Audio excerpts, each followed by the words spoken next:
Hello everyone, कैसे हैं आप सब लोग। तो आज आपके लिए लेक्चर नंबर 2 है for motion. Let's start. Hope कि आप सबने लेक्चर नंबर 1 एंजॉय किया होगा। जिन्होंने अभी तक नहीं देखा वो पहले देख लें ऊपर आई बटन को क्लिक करके। तो स्टार्ट करते हैं। आज हम बात करेंगे ग्राफिकल रिप्रेजेंटेशन ऑफ मोशन और थोड़े से न्यूमेरिक बेस्ड एमसीक्यू करेंगे इस पे। तो सबसे पहले हम बात करेंगे डिस्टेंस टाइम ग्राफ। ठीक है, डिस्टेंस टाइम ग्राफ। तो आपको जो एमसीक्यू आ सकता है वो हम आगे डिस्कस करेंगे कि ग्राफ से रिलेटेड कैसा एमसीक्यू आ सकता है। आपने बस ये चीज़ याद रखना है, डिस्टेंस टाइम ग्राफ है तो ऐसी कौन सा हमने फॉर्मूला पढ़ा था जिसमें डिस्टेंस अपॉन टाइम था। डिस्टेंस अपॉन टाइम था स्पीड का। तो आपसे एमसीक्यू पूछा जा सकता है कि distance time graph represents, distance time graph क्या रिप्रेजेंट करता है? वो रिप्रेजेंट करता है स्पीड ऑफ ए ऑब्जेक्ट। और जो दूसरी चीज आपने याद रखनी है वो चीज आपने ये याद रखनी है कि time should always be on x axis. Time जो है हमेशा एक्स एक्सिस पे होना चाहिए। आगे बढ़ते हैं जिससे आपके और डाउट्स क्लियर अप हो जाएंगे। पहले आप देख सकते हो distance time graph for uniform speed. जब आपकी स्पीड जो है यूनिफॉर्म होगी उस टाइम पे डिस्टेंस टाइम ग्राफ कैसा होगा। आपसे एमसीक्यू पूछा जाएगा कि यूनिफॉर्म स्पीड का डिस्टेंस टाइम ग्राफ कैसे शो होगा। It should be a straight line started from origin. ठीक है, it should be a straight line. और नॉन यूनिफॉर्म मोशन का कैसा होगा? It can be a curve. वो एक कर्व है। आप देख सकते हो अगर आप यूनिफॉर्म स्पीड में ट्रेवल कर रहे हो, हमने पढ़ा था when we travel, when we are in same speed in same interval of time, it can be said that the speed is said to be as uniform. तो उसी हिसाब से जो डिस्टेंस टाइम ग्राफ है, जब यूनिफॉर्म स्पीड होगी तो आपकी वो स्ट्रेट लाइन होगा, और जब नॉन यूनिफॉर्म होगा वो आपका क्या होगा? कर्व होगा। आगे बढ़ते हैं। फिर पूछा जा सकता है जब बॉडी आपकी रेस्ट पे है तो डिस्टेंस टाइम ग्राफ क्या होगा। ये बड़ा इंपॉर्टेंट है, बड़ी बार पूछा जाता है। When body is at rest, या स्टेटिक भी बोल सकते हैं, स्टेशनरी भी बोल सकते हैं। जब बॉडी आपकी या कोई ऑब्जेक्ट रुका हुआ है तो उसका डिस्टेंस टाइम ग्राफ कैसा होगा? तो उसका डिस्टेंस टाइम ग्राफ होगा parallel to X axis. Parallel to X axis और टाइम लाइन के भी ऊपर आप कह सकते हो पैरेलल, क्योंकि ये टाइम वाली लाइन है ना, एक्स एक्सिस। ठीक है, ये चीज आपसे पूछी जा सकती है क्योंकि आप देख सकते हो जब बॉडी रेस्ट पे है, पहले 10 मिनट्स में तब भी उसका डिस्टेंस लेवल 40 था, 20 मिनट्स हुए तब भी 40 था, 30 मिनट्स हुए तब भी 40 था, 40 मिनट्स हुए तब भी 40, क्योंकि वो हिल ही नहीं रही ऑब्जेक्ट, ऑब्जेक्ट अपनी जगह पे स्टेबल है। तो उसका जो डिस्टेंस टाइम ग्राफ होगा वो बनेगा पैरेलल टू एक्स एक्सिस। अब हम बात करते हैं नेक्स्ट ग्राफ की। नेक्स्ट ग्राफ क्या आ जाता है? Velocity time graph. Velocity time graph को दूसरे नाम से भी जाना जाता है स्पीड टाइम ग्राफ। ये चीज भी याद रखना, स्पीड और वेलोसिटी टाइम ग्राफ। अब जैसे हमने अभी ऊपर पढ़ा speed upon time, sorry speed upon time नहीं, आप कर लो velocity upon time. Velocity upon time ये क्या रिप्रेजेंट करता है? हमने एक फॉर्मूला किया था पिछली वीडियो में, दैट इज एक्सेलरेशन। तो आपसे एमसीक्यू पूछा जा सकता है velocity time graph represents, velocity time graph आपको क्या शो करेगा? It shows acceleration of an object. अब आगे भी इसके केसेस पढ़ लेते हैं। आप देख सकते हो वेलोसिटी टाइम ग्राफ, जैसे कि मैंने आपको पहले बोला time should be on x axis. Time हमेशा एक्स एक्सिस पे होना है और वेलोसिटी इधर आ जाएगी। जब आपकी कांस्टेंट वेलोसिटी है, जब आपकी कांस्टेंट वेलोसिटी है तो तब आपका वेलोसिटी टाइम ग्राफ कैसा बनेगा? It should be parallel to time axis या एक्स एक्सिस आप बोल सकते हो उसे। ठीक है, इट शुड बी पैरेलल। जब आप सेम वेलोसिटी के साथ चलते जा रहे हो, अगर 40 की स्पीड से चलते जा रहे हो, मतलब यूनिफॉर्म स्पीड में चलते जा रहे हो। फिर हमने ऊपर एक केस पढ़ा था पिछली वीडियो में, मैं आपको याद दिला दूं, हमने पिछली वीडियो में ये पढ़ा था, if a body moves with uniform velocity it's acceleration should be zero, it's acceleration should be zero.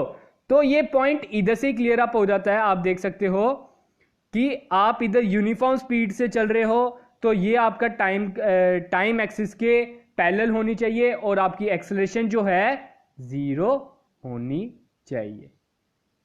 अब नेक्स्ट कंडीशन की बात करते हैं। वेलोसिटी टाइम ग्राफ ऊपर हमने पढ़ा कांस्टेंट वेलोसिटी की, अब हम पढ़ेंगे velocity time graph from uniform acceleration, क्योंकि एक्सेलरेशन रिप्रेजेंट करते हैं ना हमने पढ़ा, तो यूनिफॉर्म एक्सेलरेशन का इसका आ जाएगा straight line. The graph should be a straight line for uniform acceleration. फिर बात आती है for non uniform, it can be a curve, it should be a curve. ठीक है, तो नॉन यूनिफॉर्म एक्सेलरेशन का कैसा रहेगा, it should be a curve for velocity time graph. अब बात करते हैं रिटार्डेशन। मैंने आपको पिछली वीडियो में रिटार्डेशन के बारे में नहीं बताया था, इस वीडियो में मैं बता देता हूं। रिटार्डेशन है एक्सेलरेशन का उल्टा। एक्सेलरेशन मैंने आपको बताया था स्पीड बढ़ाना, स्पीड को इंक्रीज करना। अगर मैं बोलूं कि स्पीड डिक्रीज करो, उसको हम बोलेंगे रिटार्डेशन। तो जो एक्सेलरेशन का फॉर्मूला है, एक्सेलरेशन का फॉर्मूला क्या है, change on velocity upon time, या वेलोसिटी अपॉन टाइम बोल सकते हैं हम। तो रिटार्डेशन का भी सेम फॉर्मूला है, लेकिन रिटार्डेशन हमेशा आंसर उसका माइनस में होगा।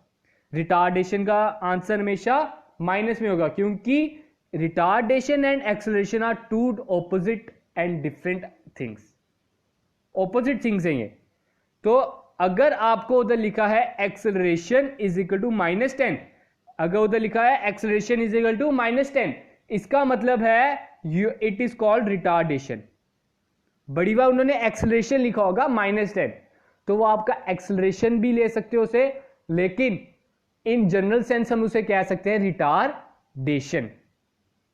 अब बात करते हैं यूनिफॉर्म रिटार्डेशन का कैसा टाइम वेलोसिटी टाइम ग्राफ होगा। तो उसका होगा अपसाइड डाउन, वो नीचे की ओर आ रहा होगा। जैसे हमने अभी बात किया कि it is decrease in the speed of A vehicle, of A object. तो हमारा जो एक्सेलरेशन का था वो अब ऊपर की ओर जा रहा था ग्राफ, लेकिन ये डाउन साइड की ओर आएगा। ठीक है, रिटार्डेशन का डाउन साइड की ओर आएगा। तो आपको ये एमसीक्यू पूछा जा सकता है। अब हम बात करते हैं थोड़े न्यूमेरिक बेस्ड क्वेश्चन की, जिस तरह के आपको इसमें क्वेश्चन पूछे जा सकते हैं। पहले आप देख सकते हो, a car travels a distance 500 kilometre in 10 hours, what is it speed in kilometre per hour. हमने पढ़ा था स्पीड का formula distance upon time, speed का formula distance upon time. Distance is 500, time is 10 hours. 500 को 10 से हमने divide किया तो आंसर आ जाता है 50 किलोमीटर पर आवर। होप कि सभी को क्लियर होगा। अब इसी क्वेश्चन में मैं थोड़ा सा चेंज कर देता हूं, what is it speed in metre per second, in metre per second. पहले आपने क्या करना है, डिस्टेंस को मीटर में कन्वर्ट करना है। तो डिस्टेंस को जब आप मीटर में कन्वर्ट करोगे तो हम क्या करेंगे, 500 इंटू 1000, और टाइम को आपने सेकंड में कन्वर्ट करना है। 10 आवर्स है, 10 आवर्स में कितने सेकंड हो गए, इंटू 3600 करेंगे, या 60 इंटू 60 भी कर सकते हो आप, क्योंकि एक घंटे में 3600 सेकंड होते हैं। बच्चे बड़ी गलती कर देते हैं, 60 से मल्टीप्लाई कर देते हैं। आप 60 से मल्टीप्लाई करोगे तो वो मिनट है, 60 इंटू 60 करेंगे हम, तो 10 इंटू 3600 आपका हो जाएगा 36000, मतलब 36,000, और 500 इंटू 1000 5 लाख। ठीक है, बाकी जो आपने कट कुट करना है, जो काट के आंसर आएगा वो आपका आंसर है। नेक्स्ट क्वेश्चन की बात करते हैं। A distance between two stations is 540 kilometre, a train takes 3 hours to cover this distance, calculate the speed in kilometre per hour and metre per second. आप इधर देख सकते हो मैंने निकाला है, स्पीड का फॉर्मूला सेम ही है, डिस्टेंस अपॉन टाइम। 540 को 3 से डिवाइड किया, 180 किलोमीटर पर आवर, इसका आंसर आ गया। अगर आपको मीटर पर सेकंड का आंसर बोला होगा निकालने को, तो हमने क्या करना है, 540 को 1000 से मल्टीप्लाई करना है, और 3 को 3600 से मल्टीप्लाई करना है। तो आपका आंसर आ जाएगा, answer will B 50 metre per second. तो आप इधर देख सकते हो इन्होंने 5/18 इसलिए लिया है क्योंकि जब आप 1000 और 3600 इसको डिवाइड करते हो तो आपका जो लोएस्ट फॉर्म आती है डेट इज 5/18। ओके, आगे बढ़ते हैं। Suraj drives first 120 kilometre in 2 hours, next 180 kilometre in 4 hours, what is its average speed. अब हमने क्या निकालना है इसमें, उसकी एवरेज स्पीड क्या है। आप सभी को पता होगा एवरेज स्पीड का फॉर्मूला होता है total distance upon total time, total distance upon total time. आप इधर देख सकते हो टोटल डिस्टेंस इज 120 प्लस 180 300 और total time is 2 hours plus 4 6 hours. तो आप कर सकते हो 300 को 6 से डिवाइड करके, that is 50 kilometre per hour is your answer. Next की बात करते हैं। Travelling at a speed of 50 kilometre per hour, how long is it going to take to travel 60 kilometre. अब उन्होंने बोला, देखो आप इधर देख सकते हो किलोमीटर पर आवर, इधर से आपको पता चल जाता है ये स्पीड है। किलोमीटर पर आवर आपका एसआई यूनिट किसका है, स्पीड का। 60 किलोमीटर, किलोमीटर डिस्टेंस का होता है।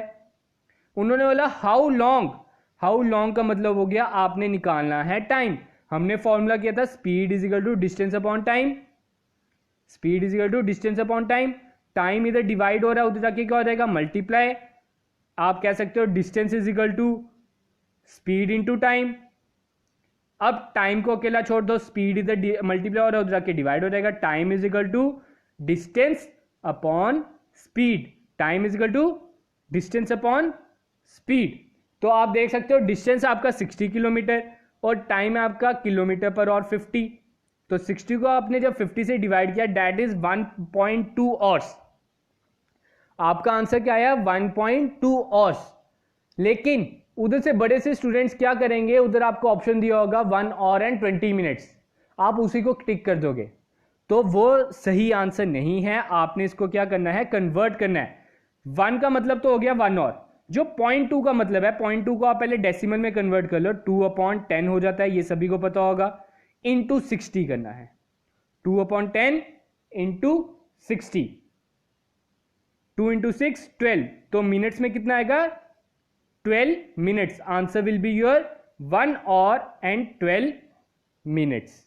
ठीक है, 1.2 आपका तब ठीक होता अगर वो आप मीटर में होता, वो आपका अगर डिस्टेंस में होता तो आप उधर लिख सकते थे 1 किलोमीटर एंड 200 मीटर, क्योंकि उसकी जो वैल्यू है वो 100 या 1000 से रिलेटेड है।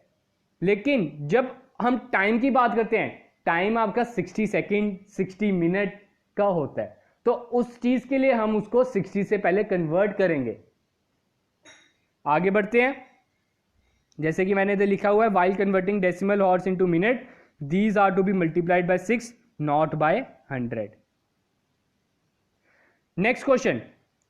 A toy car accelerates from 3 meter per second to 5 meter per second in 5 seconds. What is its acceleration? हमने आपको बताया था कि पहले उसकी गाड़ी की एक्सेलरेशन मतलब वेलोसिटी जो है पहले थी 3, उसके बाद होगी 5। 3 से 5 पहुंचने के लिए उसे कितना टाइम लगा, 5 सेकंड लगे। तो उसकी एक्सेलरेशन क्या होगी, तो आप देख सकते हो जो 3 है ये आपकी आ गया u, और जो 5 है ये आपका आ गया v, और जो ये 5 आपका सेकंड है ये आपका आ गया टाइम। तो फॉर्मूला था आपका v minus you upon T. क्या था formula, v minus you upon T. तो आप इधर देख सकते हो एक्सेलरेशन का फॉर्मूला क्या है, v minus you upon T. तो v जो आपका है वो है 5, तो t जो है आपका u जो है आपका वो 3, 5 माइनस 3 अपॉन टाइम आपका 5 आ जाएगा। 5 में से 3 काटे डेट इज 2, 2/5, तो answer will be your 0.4 metre per second square, because SI unit of acceleration is metre per second square. तो आज के लिए आपके लिए इतने ही एमसीक्यू थे। नेक्स्ट वीडियो हम लाएंगे न्यूटन्स लॉ ऑफ मोशन, उसके बारे में भी पढ़ना इंपॉर्टेंट है, आपको उसके बारे में पूछा जा सकता है। तो आज का इतना ही लेक्चर है। जिन्होंने फर्स्ट लेक्चर नहीं देखा, पहले मैं उन्हें वही रिकमेंड करूंगा वो देखें, आपको आई बटन पे क्लिक करके मिल जाएगा या प्लेलिस्ट में जाके आप देख सकते हो। तो thank you, have a good day.